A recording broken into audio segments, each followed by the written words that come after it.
Assalamualaikum warahmatullahi wabarakatuh. Izin memperkenalkan diri, saya Miratun Solehah, NIM 4119241, jurusan Ekonomi Syariah, Fakultas Ekonomi dan Bisnis Islam, YAIN Pekalongan. Di sini saya mewakili kelompok saya, kelompok 10, mata kuliah Public Relation B. Nah, di sini saya akan menjelaskan tentang apa itu Public Relation on the Net. Materi yang pertama yaitu dijelaskan oleh saya sendiri. Internet adalah jaringan komunikasi global yang menghubungkan komputer dari jaringan komputer lainnya di seluruh dunia. Dengan internet, kita bisa berbagi informasi dan komunikasi di mana dan kapan saja. Nah, beberapa di antaranya yang harus dilakukan public relation dalam melalui internet. Yang satu, seorang public relation harus menyadari bahwa halayak atau publik dapat mengatasi semua press release melalui internet atau new release yang dikirimkan melalui internet atau server menggunakan kata-kata yang mudah dan dapat dipahami oleh orang. Yang kedua, seorang public relation dapat mengakses press release dalam homepage yang dimana World Wide Web bila perusahaan telah memiliki homepage. Sedangkan yang ketiga, seorang public relation dapat membuat mailing inti dari perusahaannya. Di mana mailing itu di sini yaitu sebuah perangkat elektronik yang dapat menggambarkan press release. Oke, untuk materi selanjutnya itu adalah pengelolaan dalam website. Website merupakan halaman situs sistem informasi yang dapat diakses dengan cepat dan mudah. Website didasari dengan adanya perkembangan informasi dan komunikasi. Penggunaan website itu sebagai penunjang kegiatan public relation yang memunculkan konsep relation on the net atau EPR. Dalam sebuah lembaga, website itu sangatlah penting karena untuk membangun, mempertahankan, dan menjaga citra, maka sudah seharusnya public relation modern itu mempunyai cyber public relation yang mengelola sistem informasi dan komunikasi melalui website lembaga. Nah, dalam mewujudkan program yang efektif dalam mengelola website pada bagian humas dan informasi, itu dikemukakan oleh Chatlib Center and Broom tentang proses manajemen public relation yang ada 4. Yang pertama adalah defining public relation problem atau mendefinisikan masalah ataupun peluang. Yang kedua adalah planning and programming, itu perencanaan dan pemrograman. Terus yang ketiga adalah taking action and communicating, itu adalah mengambil tindakan dan berkomunikasi. Pada perencanaan ini itu dikenal dengan istilah 7C, yaitu yang pertama credibility, yang kedua konteks, yang ketiga content, yang keempat clarity, yang kelima adalah continuity, yang keenam adalah konsistensi, dan yang terakhir adalah capability. Yang keempat adalah evaluating the program, yaitu mengevaluasi program. Nah, langkah terakhir di sini itu meliputi evaluasi terhadap langkah-langkah sebelumnya, yaitu pada langkah perencanaan, implementasi, dan hasil dari program. Rilis di media online berkaitan dengan fungsi public relation yang mengelola komunikasi atau hubungan antara suatu unit dengan publiknya.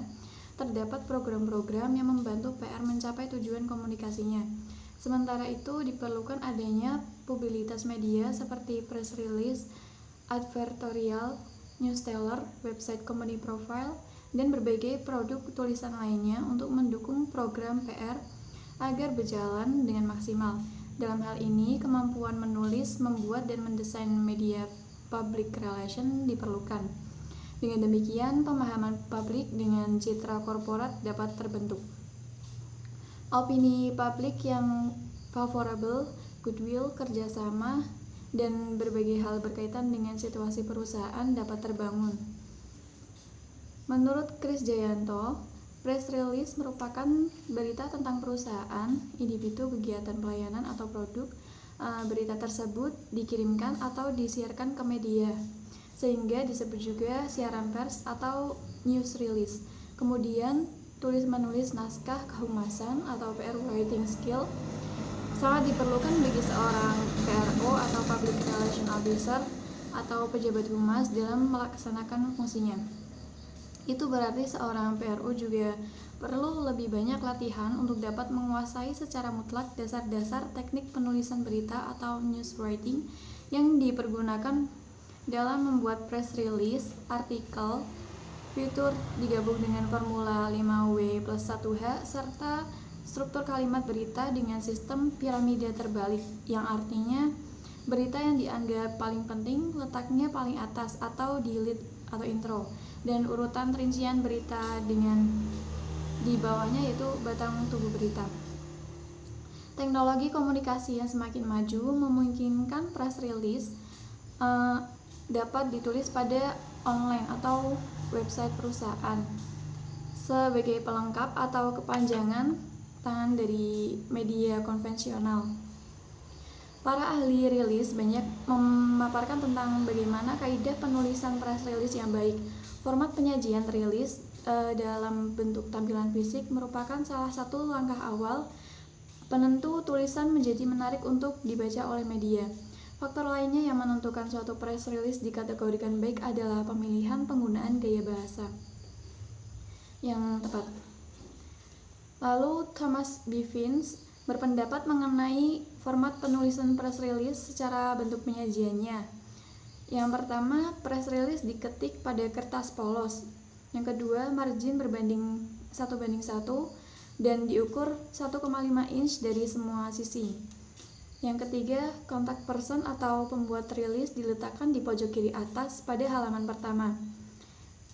Yang keempat, tanggal rilis diletakkan pada margin kanan. Yang kelima, badan rilis dimulai dari sepertiga dari bawah halaman rilis.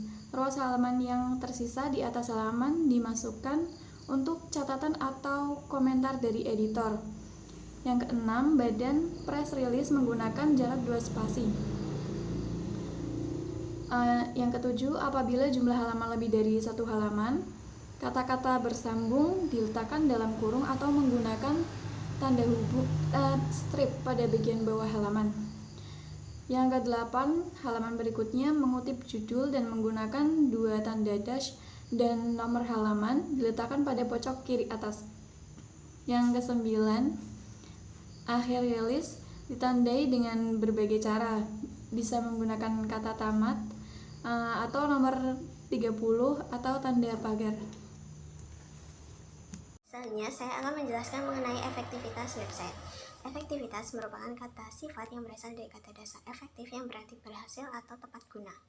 Dalam Effendi mendefinisikan bahwa efektif atau efektivitas adalah komunikasi yang proses tujuan mencapai yang direncanakan sesuai dengan biaya yang telah dianggarkan, waktu yang telah ditetapkan, dan jumlah personil yang telah ditentukan.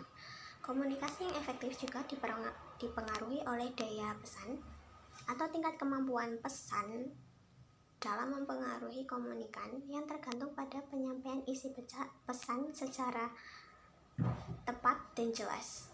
Dalam mengukur efektivitas suatu website dapat dilihat dari kriteria yang terpenuhi. Yang pertama, akses. Suatu website harus dapat diakses sebagai syarat utama website yang baik. Sebagus apapun websitenya, jika tidak dapat diakses orang lain maka tidak berarti. Lalu yang kedua, interaksi. Interaksi adalah dasar dari suatu saling berhubungan dan dapat diwujudkan atau dilaksanakan sesuai dengan apa yang direncanakan dan dapat berpengaruh pada hasil. Lalu yang ketiga, komposisi. Efektivitas dapat diwujudkan dengan memperhatikan komposisi tampilan dari suatu website yang mempunyai kualitas, karena akan mempengaruhi kualitas dari hasil yang tercapai secara keseluruhan. Komposisi menggambarkan bagaimana desain suatu website disusun secara menarik dan indah akan mempengaruhi penerima pesan untuk membukanya berulang kali. Lalu yang keempat, konten atau isi pesan.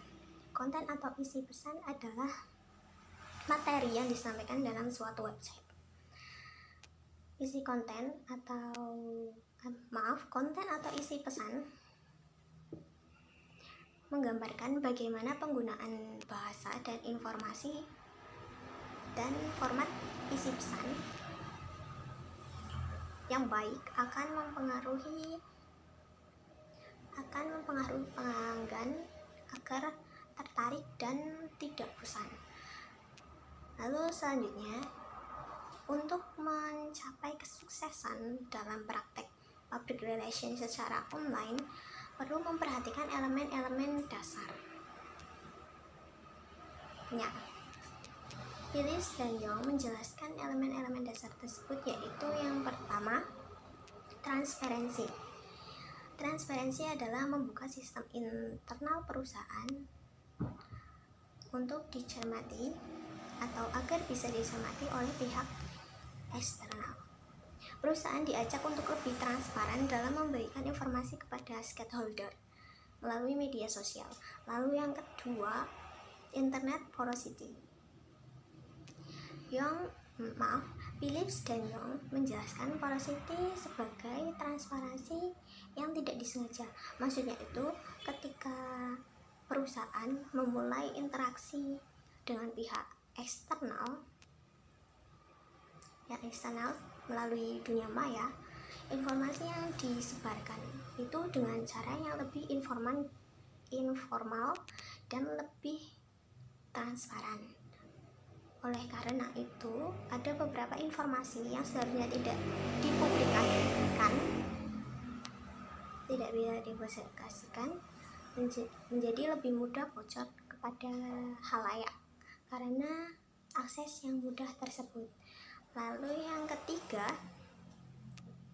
the internet as an agent. Phillips dan Young menjelaskan agensi adalah proses transformasi di mana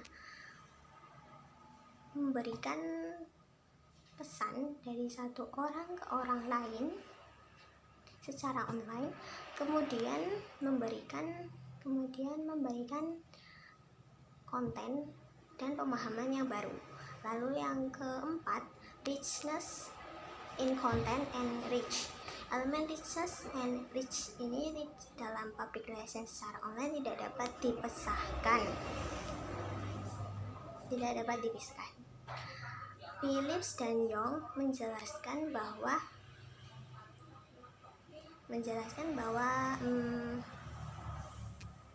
richness in information adalah proses di mana transparansi dieksekusi.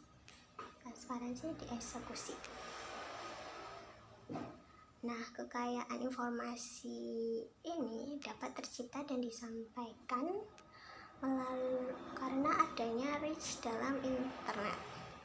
Organisasi, perusahaan, dan pihak-pihak ketiga memberikan banyak informasi mengenai perusahaan secara online.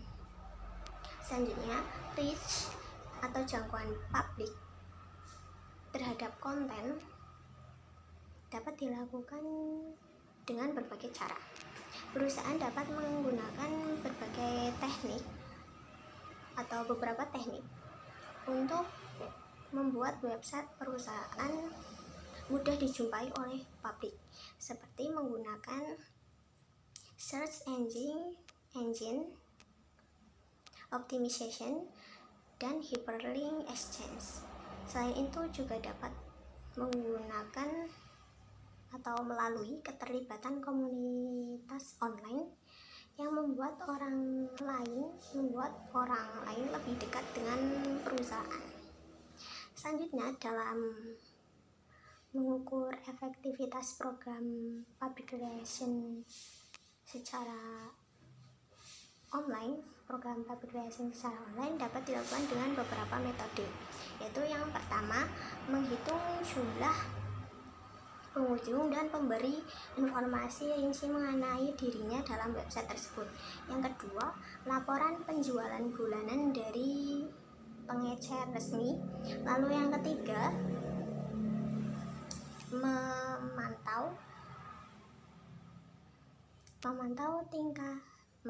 mengukur tingkah laku halayak.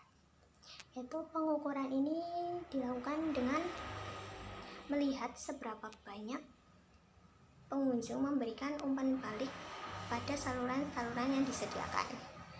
Terus seberapa banyak pengunjung menggunakan jasa dari perusahaan tersebut jika perusahaan tersebut bergerak di bidang jasa dan sebagainya. Lalu yang keempat, memantau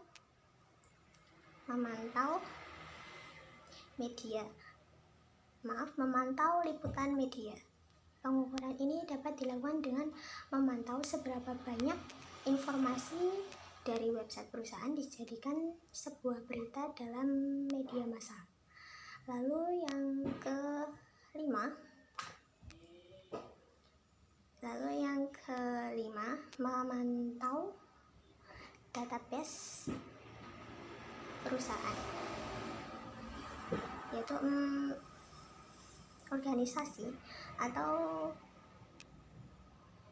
organisasi yang mengunjungi suatu website akan memberikan informasi mengenai dirinya untuk keperluan tertentu, misalnya mencari pekerjaan. Maka informasi mengenai orang tersebut akan disimpan dalam database marketing perusahaan yang sewaktu-waktu akan digunakan oleh perusahaan. Nah, informasi atau database inilah yang akan digunakan sebagai alat ukur efektivitas dari program public relations secara online. Nah, seperti itu teman-teman. Demikian yang bisa kelompok kami sampaikan. Kurang lebihnya mohon maaf bila ada penjelasan materi yang kurang dipahami oleh teman-teman. Selebihnya terima kasih kepada teman-teman yang telah mendengarkan atau menyimak penjelasan dari kelompok kami.